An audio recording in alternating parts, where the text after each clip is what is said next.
Brought to you by Penguin.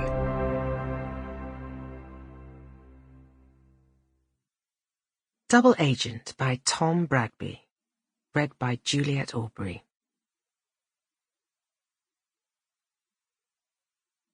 Prologue. Kate could not decide whether the woman before her had a keen sense of humour, a deep-seated social autism, or both. "Why do you think you'd be a good fit?" she'd asked, after a long explanation of the critical role her former deputy and friend, Rav, had played in the day-to-day work of MI6's Russia desk. "Like-for-like diversity replacement," Susie had replied, without the slightest hint of a smile. Susie Spencer was slim, pretty, northern, state-educated, and half Vietnamese. The smart half, as she'd put it. She didn't take prisoners, but that was perhaps no bad thing. "I'm keen to spread my wings," she said. "I really am.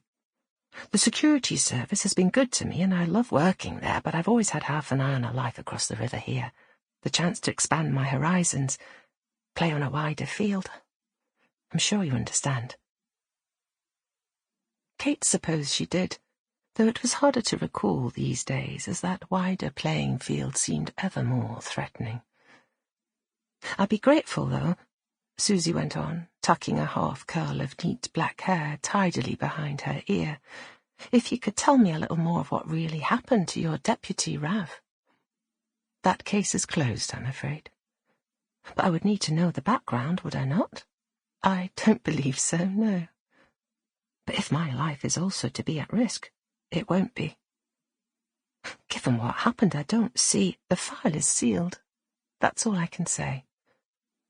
But these allegations that the Prime Minister is a Russian spy, unproven, which is why the file is sealed." Susie didn't flinch or back down. "If I'm to take this role, Mrs. Henderson, I'd appreciate knowing the background. That's all."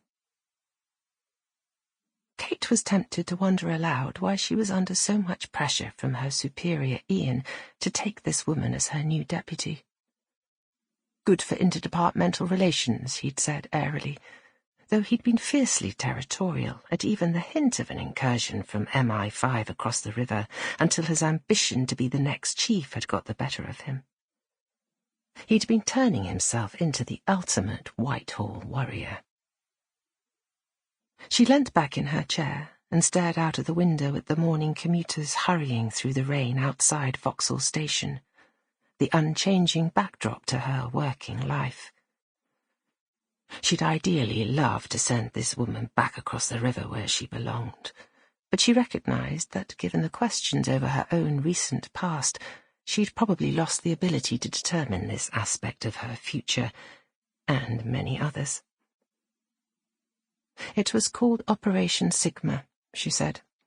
"We received intelligence that a group of senior Russian intelligence officers used to meet regularly on a super yacht owned by Igor Borodin, a former head of the Russian Foreign Intelligence Service, the SVR. Of course, I know who he is. I recruited a young au pair to take a job as nanny to Igor's grandson on board. We persuaded her to plant a bug in his study. Shortly afterwards, we recorded him and his colleagues discussing the fact that the former Prime Minister had cancer and was about to resign. It was clear that one of the candidates to replace him was working for Moscow." "Which one?" "Well, you'll have seen the leaks in the press. But the current Prime Minister, yes, but was it correct?" In the end, there was no way of proving it either way, which is why the case was sealed. "Do you agree with that decision?" Kate hesitated. "We cannot afford to see a democratically elected leader's mandate undermined without hard evidence." "Do you think he was guilty?"